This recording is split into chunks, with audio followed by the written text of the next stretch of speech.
Places remember. I don't mean that the way people usually mean it. Poetically, metaphorically, the way you'd say an old house has character or a battlefield has a feeling to it. I mean it literally. I mean it that certain places absorb what happens in them the way wood absorbs water, down into the grain, into the structure, into the thing itself.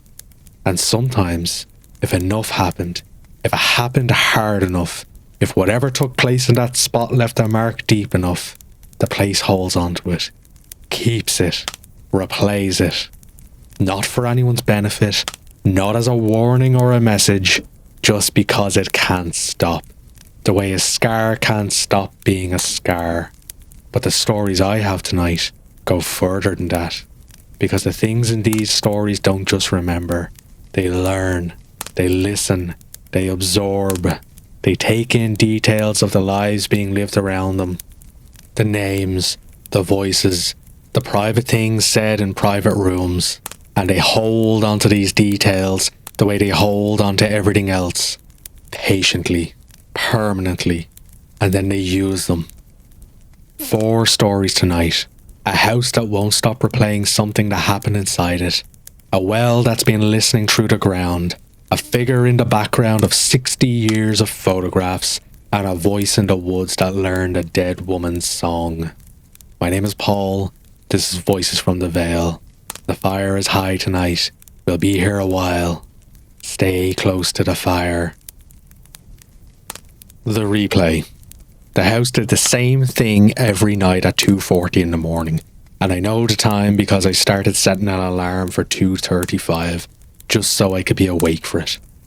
I want you to sit with that for a moment. I set an alarm so I could listen to my house do something that no house should do. That's where I was by week 3. That's how far I'd gone from normal. I moved into the place in October of 2019, Harlan County, Kentucky. Old house on a country road about 4 miles outside of town. Set back from the road in a stand of old oaks that kept the yard in shade most of the day. Built in the 1940s, 2 stories, white clapboard that had gone grey in the way clapboard does when nobody paints it for 20 years. The estate had been sitting on the market for over a year. The previous owner, an old woman, lived alone. She had died in a care facility in Lexington, and her children were selling from out of state, and they had wanted it gone. I got it for a price that should have told me something. It didn't tell me anything. I was 31 years old, recently divorced, starting over in a part of the state where I had no history, no connections, and no reason to be except that the house was cheap and the mountains were beautiful. And I needed somewhere to be alone and figure out what came next. The first 2 weeks were fine. The house had the unusual old house personality.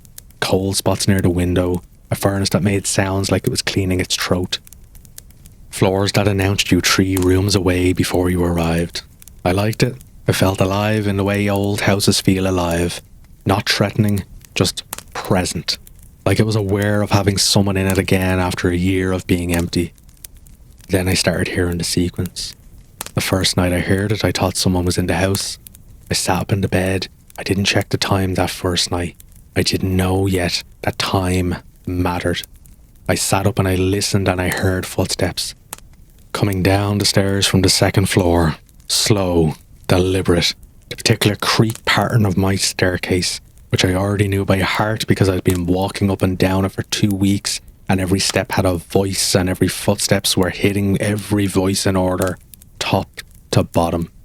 The way a person walks down a staircase they've walked down 1,000 times. I got out of bed. I slept on the ground floor. The master bedroom was at the back of the house of the kitchen.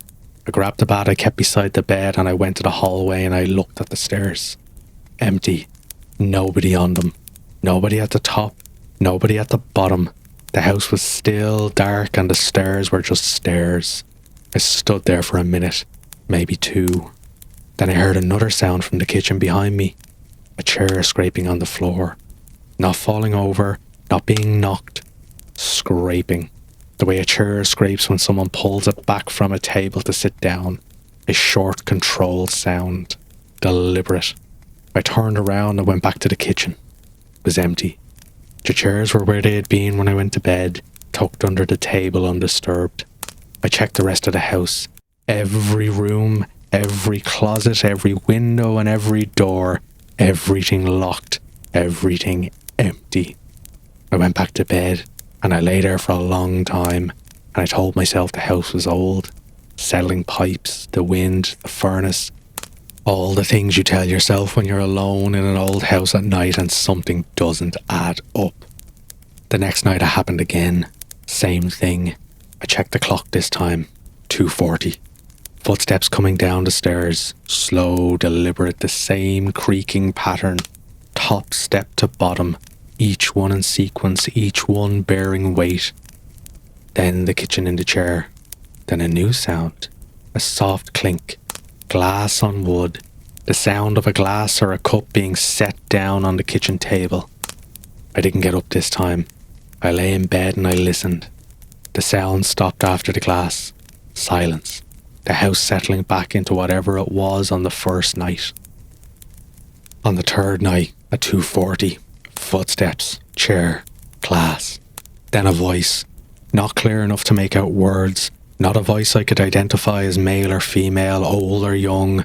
More like the impression of a voice. The frequency and rhythm of speech without the content. Like hearing a conversation through a wall. You know someone is talking, you can hear the rise and fall of it. You can hear the pauses where the other person would respond. But you can't make out a single word. I lay in bed and I listened to what sounded like someone sitting at my kitchen table having a conversation with someone I couldn't hear. It lasted maybe 5 minutes. Then silence. Fortnight. Same sequence, same time, footsteps, chair, glass, voice. But the voice was slightly louder, slightly more detailed. Still not intelligible. Still just the shape of language without the language itself. But closer to the threshold of comprehension. Like a radio being dialed slowly towards a station that isn't quite tuned in yet. I started setting an alarm. I know how that sounds. A normal person would have called someone, left, done anything except set an alarm to make sure they were awake for the thing that was terrifying them. But by the fortnight, something had shifted in me. The fear was still there, but had been joined by something else. A need to understand. A need to know what the house was doing and why, and whether the sequence was fixed or whether it was going somewhere. Because that was the thing that had gotten under my skin. More than the sounds themselves, the progression, the way each night added something new to the sequence.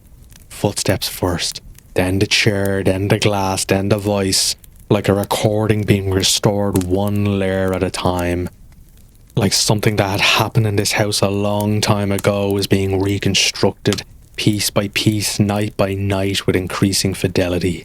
The house was replaying something, and it was getting better at it. Week 2, the sequence continued to grow. After the voice came the sound of a second voice. Deeper, the conversation now had 2 participants, both of them speaking in that subverbal way, just below the threshold of words. The sound of people talking without the words themselves.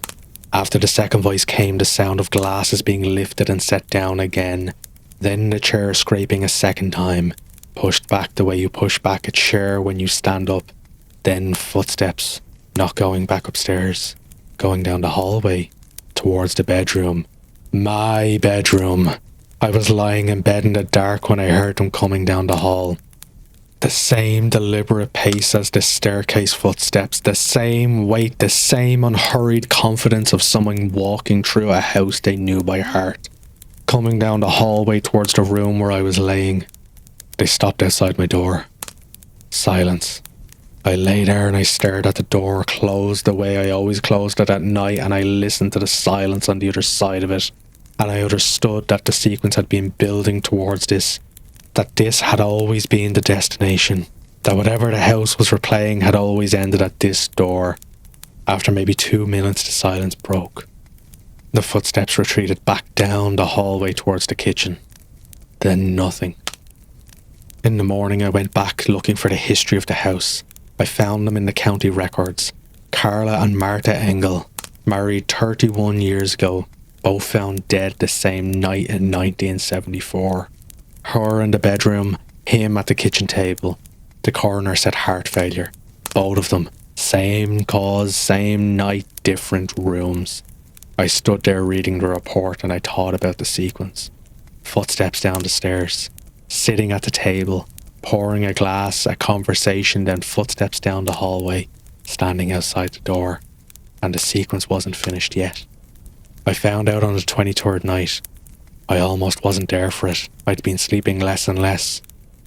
The 2:40 alarm was part of it, but the truth was I was waking up before the alarm most nights, lying in the dark and waiting for the footsteps to start. My body keyed to the sequence the way your body keys to any recurring threat. By the third week, I was running on maybe 3 hours of sleep a night, and the rest of my life was suffering for it. But I was there. 2:40, the sequence began. Footsteps down the stairs, chair, glass, two voices in a conversation, clearer now than they'd ever been. I could almost make out words. Almost. The cadence was conversational. Question and answer, statement and response. The rhythm of a married couple who have talked to each other so many thousands of times that the conversation had its own autopilot. Glass set down, chair pushed back, footstep down the hallway, stopping outside my door. 2 minutes of silence, the same 2 minutes, the same held breath of the house. Then the door handle moved. Not open, moved. The handle, an old brass lever handle original to the house, depressed slowly. I watched it from the bed, the lever going down to a faint light from the window. Slow, deliberate, the way a hand presses on a handle when it's trying to be quiet. The latch clicked. The door opened maybe 2 inches. I couldn't see anything in the gap, just the dark of the hallway, but I could feel something in the doorway, a presence, a weight of attention directed at the bed, at me. I couldn't move. I want to be honest about that. My body would not respond to my instructions. I lay in the bed and I stared at the 2-inch gap between the door and the frame, and I felt whatever was standing in the hallway looking at me, and I could not move. The door stayed open for maybe 30 seconds. Then it closed, slowly. The handle returning to its position, the latch clicking back. Footsteps retreating down the hallway, through the kitchen, up the stairs, every step in reverse order. Then silence. I left the next morning, packed a bag, drove to a motel in town, sat on the bed and shook for about an hour. I went back for the rest of my things a week later. During the day with a friend. The house was just a house. Old. Quiet. Grey clapboard, cold spots on a furnace that cleared its throat. Nothing wrong with it that sunlight couldn't explain away. I sold it in the spring. Didn't disclose anything because what would I disclose? My house replayed a night a man walked down to his wife's bedroom and the replay got all the way to opening the door. There's no box for that on the form. The couple who bought it sent me an email about 3 months later. Friendly. Just checking in on some old questions about the furnace and the plumbing and the property lines.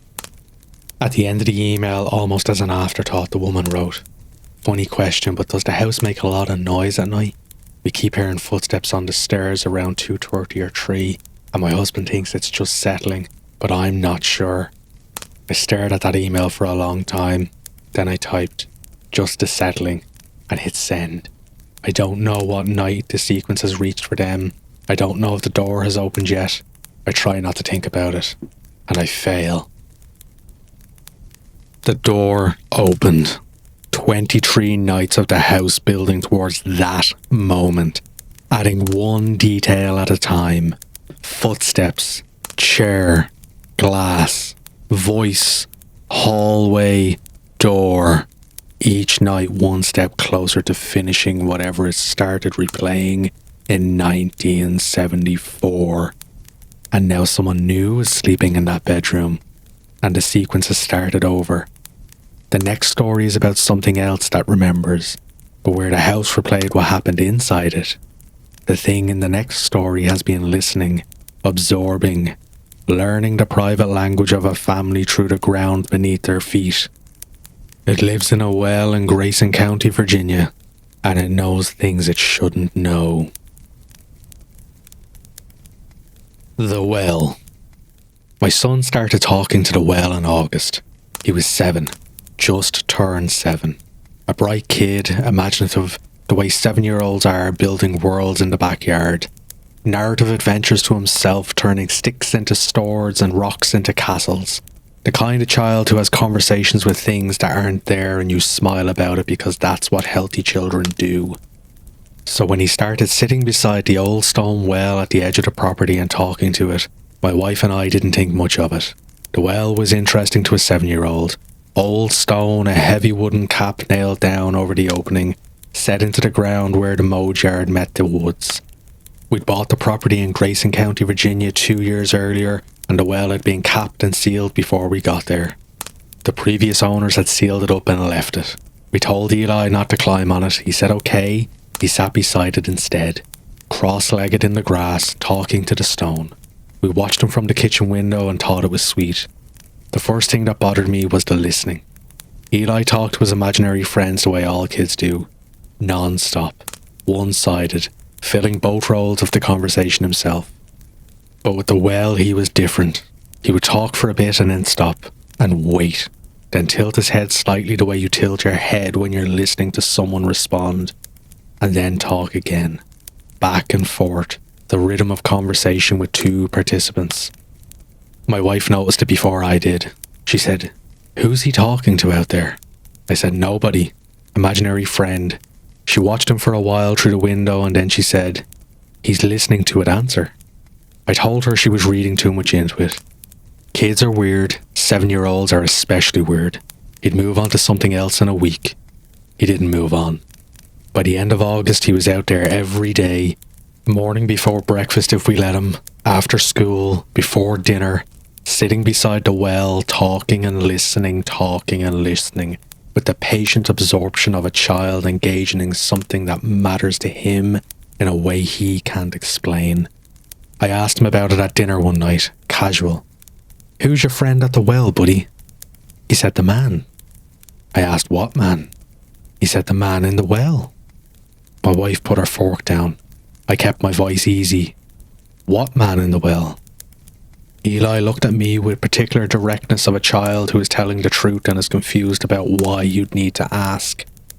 "The man who lives down there. He talks to me through the stones." I asked what the man said. Eli shrugged. "Stuff. He asks me questions, he tells me things." "What kind of things?" "Things about our house.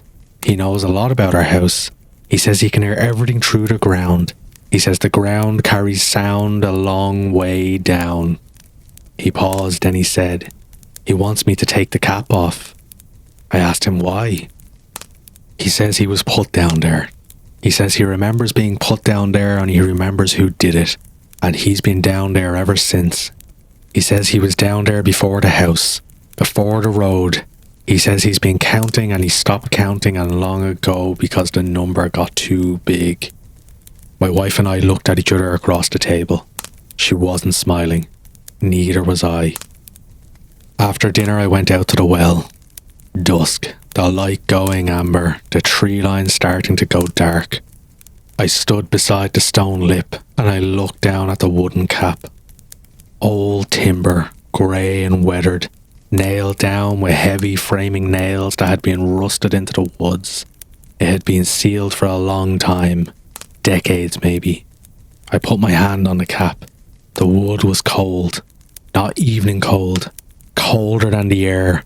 I pressed on it, solid, no give. Whatever was under that cap was sealed in by time and rust and the weight of the wood itself. I put my ear to the cap.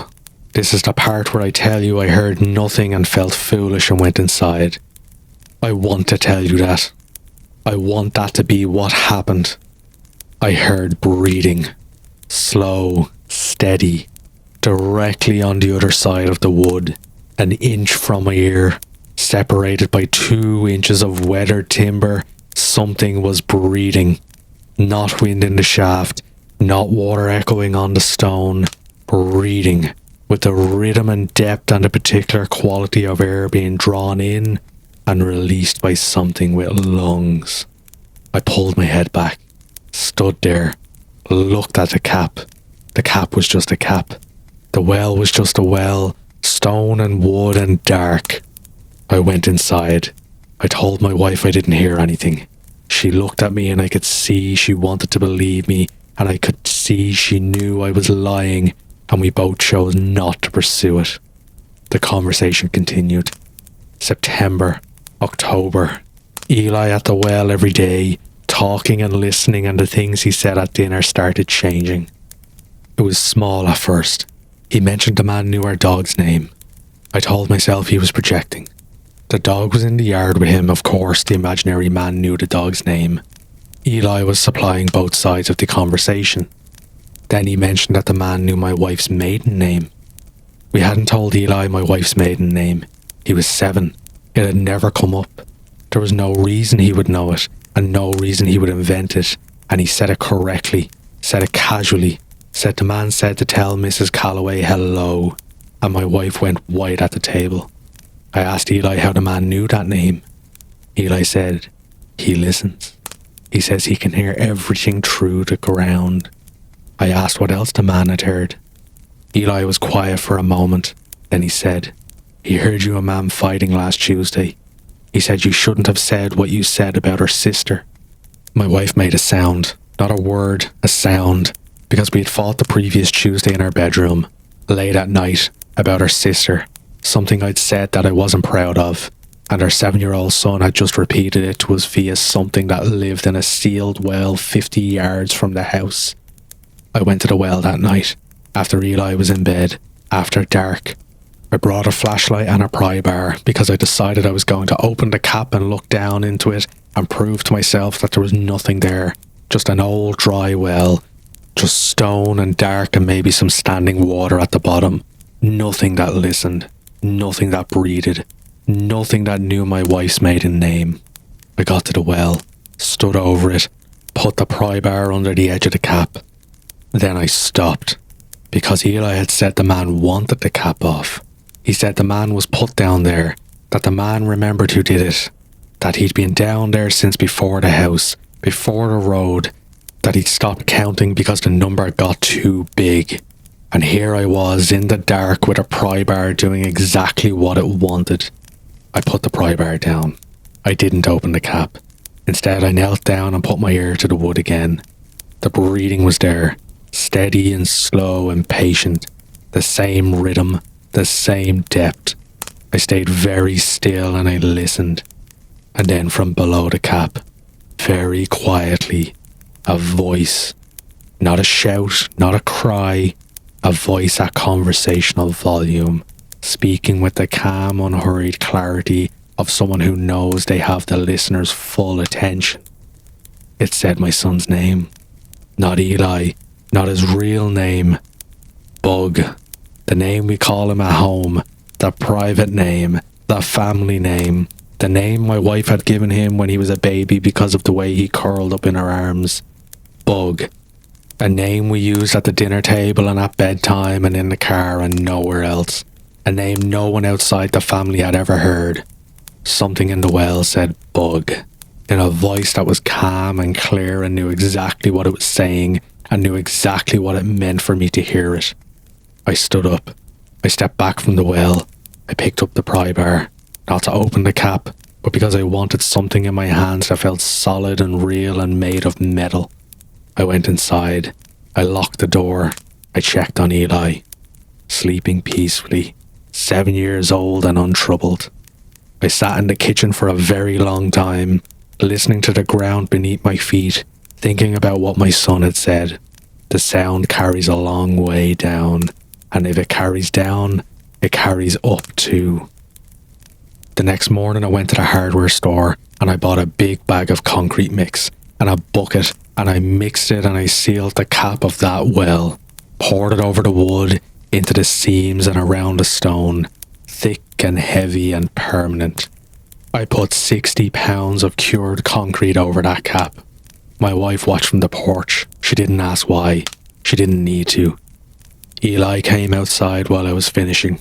He stood at the edge of the yard and watched me, and his face did something I hadn't seen on it before. Not anger, not sadness, something more complicated. The expression of a child who is watching an adult make a decision that the child doesn't agree with, but knows he can't stop. He said he's not going to like that. I said there's no one in the well, buddy. He looked at me, 7 years old, clear-eyed, patient. He says you heard him. Eli said, he says you put your ear on the wood and he said my name and you heard him. I didn't answer. I finished the concrete. I put my tools away. Eli stopped going to the well after that. The concrete dried and the cap was sealed, and whatever was underneath 60 pounds of concrete and 2 inches of old timber and however many feet of stone that separated the surface from whatever was at the bottom. Eli stopped going to the well, but he didn't stop listening. I catch him sometimes, standing in the yard, head tilted, that same listening posture, not at the well, in the middle of the yard, or on the porch or in his bedroom with his head against the wall. I asked him once what he was listening to. He said the man, he's still talking. He's quieter now, but he's still talking. I asked what the man is saying. Eli looked at me for a long time, longer than a 7-year-old usually looks at anything. He says your name now, Eli said. He keeps saying your name, over and over. He paused. I think he's mad at you, Dad. That was a year ago. The well is sealed, the concrete is solid. I check it every few days. I don't know what I'm checking for, but I check it. Run my hand over the surface, confirm it's intact, confirming nothing has cracked or shifted or been disturbed. Eli is 8 now. He seems fine, normal, happy. He plays in the yard and does his homework and fights with his sister and eats too fast at dinner. Normal kid stuff. But some nights I wake up and I lie in the dark and I listen. Not to the well, to the ground, to the faint sub-threshold vibration of the house sitting on its foundation. The foundation sitting on the soil, and the soil going down and down and down to wherever the bottom of that well is. And I think about what Eli said, about the man listening through the ground, about the sound carrying a long way down. And I think if sound carries down, it carries up too. And whatever is at the bottom of that well is still there, under the cap, under the concrete, listening. And it knows my name. It knows my son's name. It knows things I say in my bedroom at midnight when I think no one can hear. And it's patient. And the concrete is solid. For now. Bug. A name used at the dinner table and at bedtime. A name no one outside the family had ever heard. And someone at the bottom of a sealed well said it through 2 inches of timber with the ease and familiarity of someone who'd been listening to that family use it every day. Through the ground. That's the part I can't stop thinking about. Not the well itself, not the breathing or the voice. The ground. The idea that the soil between a house and whatever is beneath it is not a barrier. It's a conductor. The next story is about memory too, but a different kind. Not a place remembering what happened in it. Not something listening through the ground. Something watching.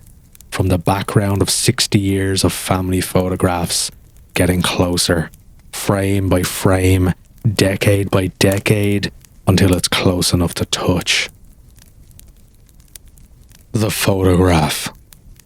My great-aunt Ruth died in March and left me a box. Not in her will. She didn't have much of a will. She left it in the way old people leave things, by simply having it in her possession when she died, and a passing to whoever came to clear out her apartment. That was me, only living relative close enough to drive to Asheville and spend a weekend putting her things in bags and boxes, and deciding what to keep and what to let go. Most of it went. Ruth had lived small, a 1-bedroom apartment, sparse furniture, not much on the walls.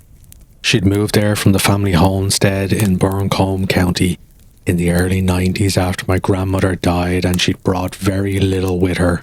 A few pieces of furniture, some kitchen things, and the box. The box was in her closet. Old cardboard, deep and rectangular with a separated lid, heavy for its size. I opened it expecting documents, deeds, certificates, the paper trail of a family that had been in the mountains since the 1800s. Photographs. Hundreds of them. Loose, not in albums, layered without any particular order, black and white at the bottom, shifting to colour as you move through the layers. Family photographs, spanning most of the 20th century. Birthdays, holidays, Sundays on the porch, children in the yard. Groups of people in their good clothes standing in front of the homestead, squinting into the sun, holding babies and holding each other. I took the box home, spent a few evenings going through them, sorting them roughly by decade based on the clothing and the photographic style. I didn't recognise most of the people. The older photographs were before my time and Ruth had never been much for labelling things, but I recognised the homestead. The old house in Harlan County, white clapboard, wide porch, the big oak in the front yard that I remembered from childhood visits. The house showed up in photograph after photograph, the constant backdrop to a century of family life. I was going through the 1940s photographs one evening when I saw it. A figure in the background of a photograph from what looked like a birthday party. A group of adults and children on the front porch, cake on the table, everyone looking at the camera. And behind them, past the porch, at the far end of the yard where the grass met the tree line, a shape. A person standing at the edge of the frame, partly obscured by the trunk of the big oak, not looking at the camera, not participating in the gathering, standing at the boundary of the photograph, almost out of frame, almost not there at all. I wouldn't have noticed it if I hadn't been looking closely. It was small in frame, dark, easy to miss as a shadow or a tree or an artifact of exposure. But once I saw it, I couldn't unsee it. I picked up the next photograph. Different occasion. A Sunday gathering. The family in their church clothes on the porch. Different people. Different year. The figure was there. Same position. Far edge of the yard. Partly behind the oak standing. I put the photograph down. Picked up another. Family picnic in the side yard. Maybe mid-40s based on the clothes. Several adults. A cluster of children. Food spread on a blanket. The figure. Background. Far left of the frame. Partially obscured by the corner of the house. I went through every photograph in the box that night. Every single one. 237 photographs spanning from approximately 1920 to 1986. Not every photograph had the figure. The ones taken indoors didn't. The ones taken away from the homestead didn't. But every photograph taken outside the homestead, every birthday, every holiday, every Sunday gathering, every casual snapshot of children playing in the yard, had it. And that was when I noticed a thing that made me put the photographs down and sit back and stare at the wall for a very long time. It was closer in the new ones. Not by a lot. Not in a way you'd notice flipping through casually. But I'd sorted them by decade and I was looking at them in order. And once I saw it, I couldn't stop seeing it. In the 1920s, it was at the far edge of the property. The tree line. Barely visible, a smudge of dark you could argue was a shadow or foliage or nothing. By the 1940s it was near the oak tree. By the 1960s it was near the porch steps. By the 1970s it was on the porch. In several photographs from the 70s the figure was on the porch with the family. At the far end, at the edge of the frame, partially cut off by the border of the photograph. But on the porch, the same porch where the family gathered, the same space. Nobody in any of the photographs appeared to notice. Nobody was looking at it. Nobody was reacting to it. The family smiled at the camera and held their babies, and stood there, good clothes, and behind them, beside them, increasingly among them, the figure stood. I looked at the 1980s photographs. They were only a few from the 80s. Ruth had switched to a different camera and the quality was different. Washed out and slightly orange, in the way early colour prints often were. Family gatherings on the porch. The figure is on the porch. Not at the edge of the frame anymore. Near the centre. still partially obscured behind someone's shoulder, overlapping with the porch railing, but near the centre of a group for the first time in 60 years of photographs. Christmas. Fewer people now. The family was smaller by the 80s, the older generation dying off, the younger ones moving away. 6 people on the porch. The figure is visible between 2 of them, standing in the group. The last photograph in the box. My grandmother, alone on the porch, sitting in a chair looking at the camera, an expression on her face that I have spent months trying to read. Not smiling, not frowning. An expression that lives in the space between those things. The expression of a woman who knows something is behind her. The figure is standing directly behind her chair. Not at the edge, not particularly obscured. Directly behind her, in full view. Closer than it has ever been in 60 years of photographs. Close enough to touch her. Close enough to put its hands on her shoulder. My grandmother died in 1987. The year after that photograph was taken, Ruth moved out of the homestead shortly after. The house sat empty for a few years, and then it was torn down. No more photographs after 1986. No more homestead. The box ends there. I put the photographs back in the box. I put the lid on it, and I put the box in my closet. I tried not to think about it. Managed it for about a month. Told myself it was pareidolia, the human tendency to see figures in random visual noise. Told myself the movement was an artifact of different cameras, different angles, different lighting across decades of informal photography. Told myself my grandmother's expression in that last photograph was just an old woman squinting at the sun. Then I went to Buncombe County. I don't know entirely why. The homestead was gone, torn down in the early 90s, the lot overgrown. There was nothing to see. But I drove out there on a Saturday in October with the box in the passenger seat, and I parked at the edge of the dirt road where the house used to be, and I walked onto the lot. The foundation was still there, crumbling, half buried in weeds and leaf litter. But you could see the outline of the house, where the porch had been, where the front door had been. The big oak was still there, older, wider, a few of its lower limbs dead and bare, but standing. I stood on what had been the front yard, and I took out my phone and I took a photograph. Just a lot. The foundation, the oak tree, the tree line beyond. I don't know what I expected to think. I expected nothing.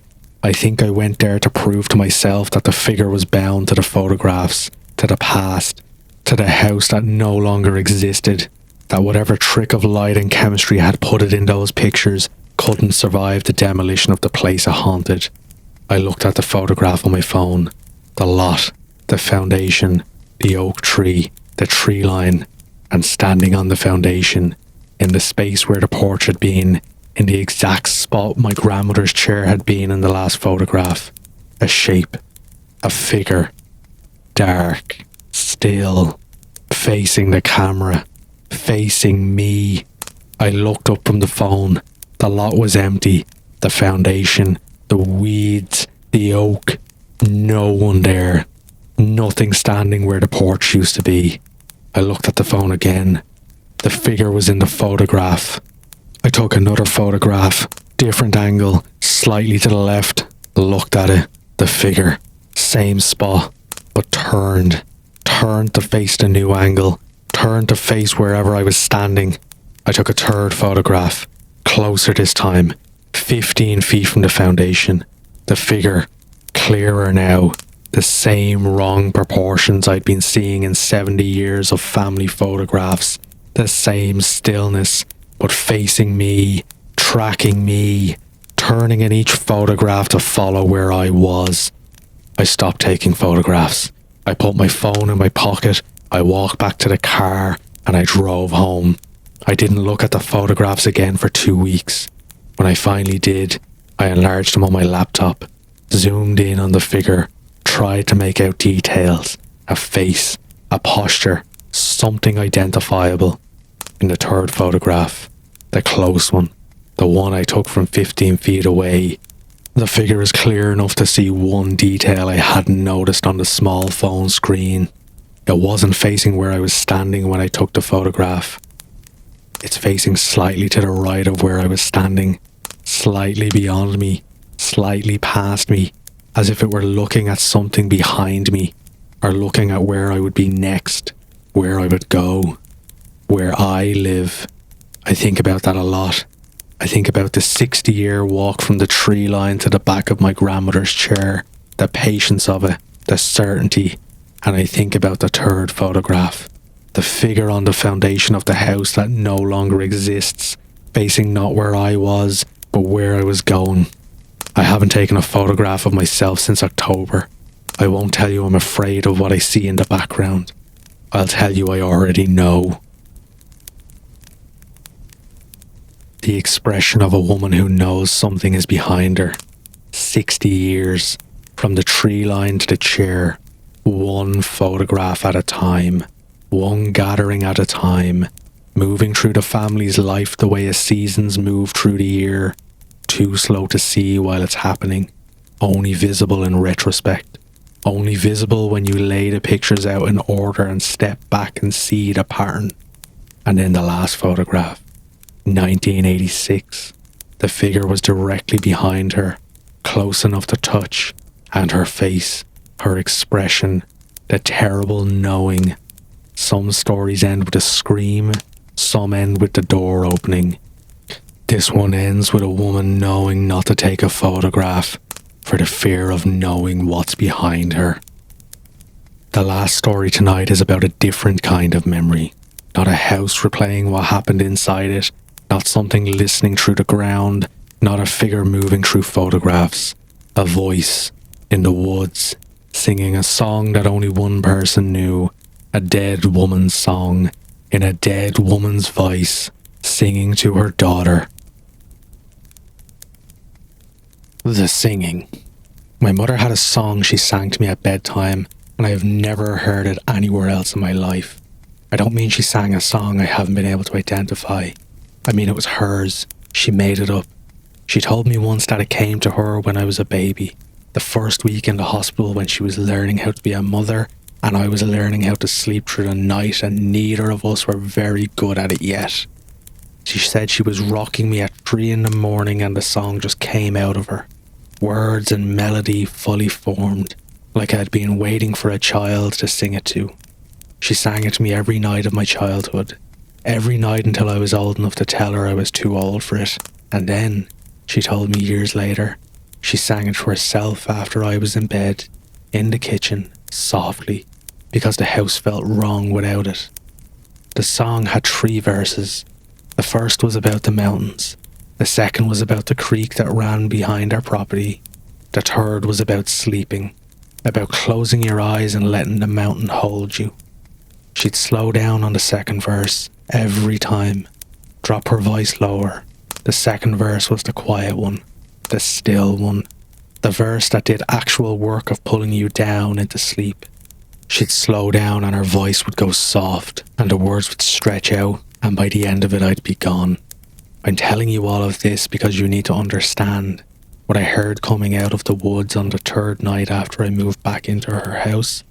It was her song, her voice, her exact cadence, her exact way of slowing down the second verse, and she had been dead for 3 weeks.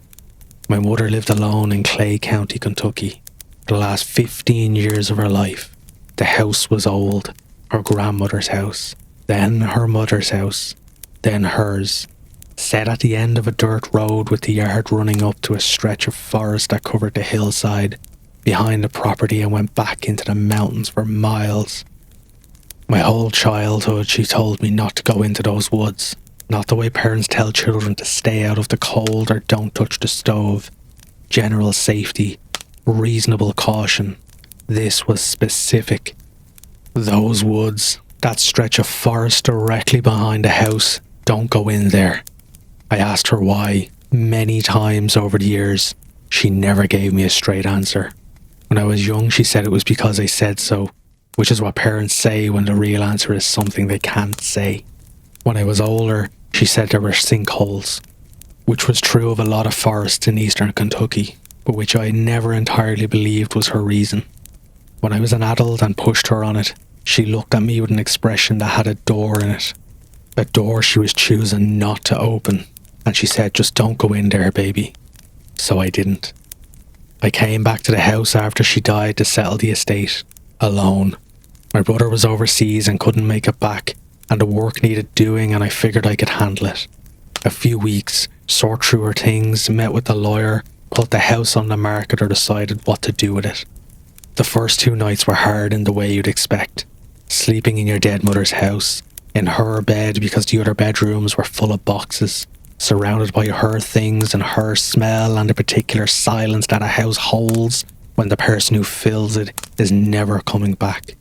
The absence of footsteps, the absence of a television turning on, the absence of a kettle. The 3rd night, I was lying in bed, not sleeping, looking at the ceiling when I heard it. From outside, from the direction of the tree line behind the house. A woman's voice, singing. My first thought was a neighbour, someone on the property behind ours, except there was no property behind ours, just forest going back into the mountain. My second thought was radio, television, some sound carrying strangely through the night air, the way sounds do in the mountains sometimes. Then I recognised the melody. My body recognised it before my brain did. Something in my chest responded to it. Something old. Something that lived below thought in the place where childhood is stored. My hands went still on the blanket. My breathing changed. The song, my mother's song. The song she made up in a hospital room 34 years ago. The song with 3 verses about the mountains and the creek and sleeping. Coming from the woods behind the house. In her voice. I got out of the bed, went to the window. The yard was dark, the tree line a wall of black, the moon behind the clouds. I couldn't see anything, but I could hear the song clearly. A woman's voice, my mother's voice, the precise tone and texture and particular warmth of it. The voice that had sung me to sleep 1,000 times, singing the first verse from somewhere in the trees beyond the yard. I stood at the window and I listened, and I cried because for a moment, for one terrible, beautiful moment, I thought, maybe it's her. Maybe death is not what we think it is. Maybe she's out there. Maybe she didn't leave. Maybe she's in the woods behind her house the way she was always in the house. Present, constant, singing. Then the voice reached the second verse, and it slowed down, the way she always slowed down. The exact way, the exact cadence, the particular stretching of the particular syllables in the particular order that was hers alone, that she developed over 34 years of singing the same song the same way, a pattern so specific and so personal that no one who hadn't heard her sing it 1,000 times could have replicated. Something in the woods was replicating it. Perfectly. The grief drained out of me and something else filled the space. Something cold, very awake, because my mother was dead. I had been at her bedside when she died. I had held her hand. I had watched the life leave her face and the way water leaves a glass. She was dead and cremated, and the urn was on the mantelpiece in the living room downstairs. Whatever was singing in the woods was not my mother. But it had her voice, and it knew her song, and it came back every night.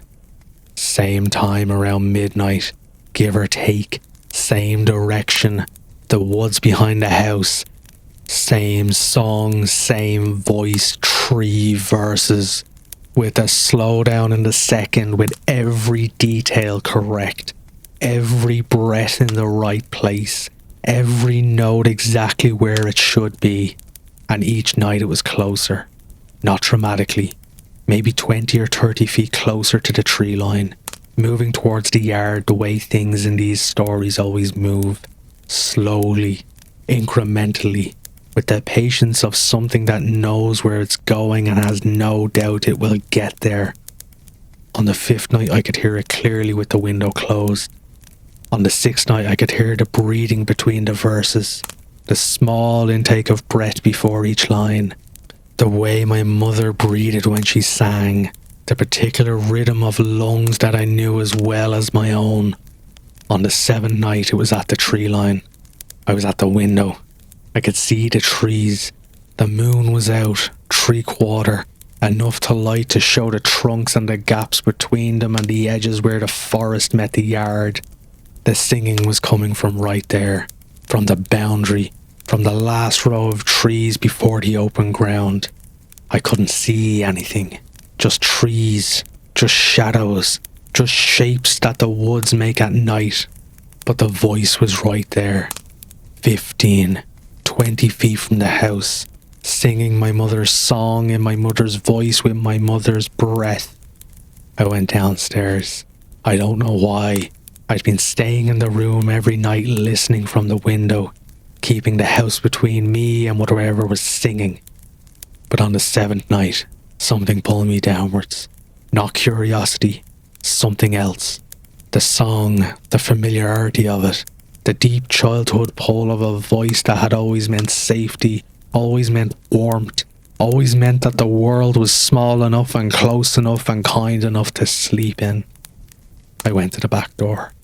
I stood there with my hand on the handle and the song coming through the wood, and I could feel the pull of it in my chest. Open the door. Go outside. Go to the trees. Go to the voice. Go to her. I almost did. I want to be honest about that. I almost opened the door. The part of me that was 34 years old and grieving and alone in my dead mother's house was a few seconds from turning the handle and walking out the yard and into the trees towards the thing that sounded exactly like the person I missed more than I'd ever missed anything in my life. I didn't open the door because of Nadine. Nadine is our neighbour, was my mother's neighbour, lives about a 1/4 mile down the road. In her 80s, been in Clay County her whole life. She knew my mother for 40 years. She'd been checking on me every few days since I arrived, bringing food, asking if I needed anything, doing the things that neighbours do in those mountains when someone has died. I called her, midnight. She answered the second ring like she'd been awake. I told her what I was hearing. She was quiet for a long time, long enough that I thought the call had dropped. Then she said, "Your mother heard it too." I sat down on the kitchen floor with the phone against my ear and the singing coming through the back door. Nadine told me my mother had heard the singing started a month after my grandmother died. The same thing. A voice from the woods, my grandmother's voice, singing my grandmother's song. Different from my mother's, different melody, different words, but the same idea. A lullaby, a personal song, a song that had belonged only to her, coming from the woods behind the house at night, getting closer. I asked Nadine what happened, if he went into the woods when it was singing. She went quiet again, quieter than before, the kind of quiet that has weight to it. Then she said, "Your grandmother went," and I waited. She went into the woods one night about a week after the singing started. Your mother was 10 years old. She woke up and her mother was gone, the back door was open. Nadine paused. They found the door. They found her slippers at the tree line. They never found her. I sat on the kitchen floor and I listened to the singing through the back door. My mother's voice, my mother's song, the second verse slow and soft and pulling, and I thought about my grandmother walking out of this house in the middle of the night towards a voice she recognised. And then I thought about my mother, 10 years old, waking up alone. I asked Nadine why my mother stayed, why she lived in this house her whole life, knowing what was in the woods, knowing what had taken her mother. Nadine didn't answer right away. I could hear her breathing on the line. I could hear the singing through the door, two kinds of patience in my ears at once. Then Nadine said, "She stayed because she thought if she was here, it would sing to her, and if it was singing to her, It wasn't singing to you. I didn't say anything. She was afraid if she left and you came back someday, it would start singing to you and you wouldn't know what it was. You'd hear her voice and you'd go to it because you loved her. Nadine paused. She stayed to keep you safe. She listened to it every night for 15 years to keep you safe. I sat on the kitchen floor and I held the phone and I thought about my mother in this kitchen, this exact kitchen, sitting where I was sitting, hearing what I was hearing, every night for 15 years, hearing her own mother's stolen voice being used as bait, holding herself in this room, keeping herself from the door so that I wouldn't have to. I left the next morning, drove away before dawn with the singing still going behind the house, quieter now that the sun was coming up, fading the way it faded every morning into the grey light. I haven't been back. The house is still there. I haven't sold it. I haven't done anything with it. It sits at the end of the dirt road with the yard running up to the tree line and the woods going back into the mountain. And whatever is in those woods is still there, still remembering, still holding my mother's voice in whatever place it holds the voices it collects. Nadine calls me every few days. She drives past the house sometimes. She says it looks the same. She says the yard is overgrowing and the porch is starting to sag, but the house is standing. She says some nights when she drives past, she can hear singing coming from the woods behind it. She says it's my mother's song. She says it sounds like it's waiting. I think about the house. I think about my mother staying in it for 15 years, listening to her own mother's stolen voice coming out of the dark every night, holding herself in that kitchen, keeping herself from the door so that I wouldn't have to. I think about what that cost her. 15 years of hearing the voice of the woman she loved most in the world being used as bait. And I think about what Nadine said, that the woods remember, that they learn the voice, that when one woman dies they start singing to the next.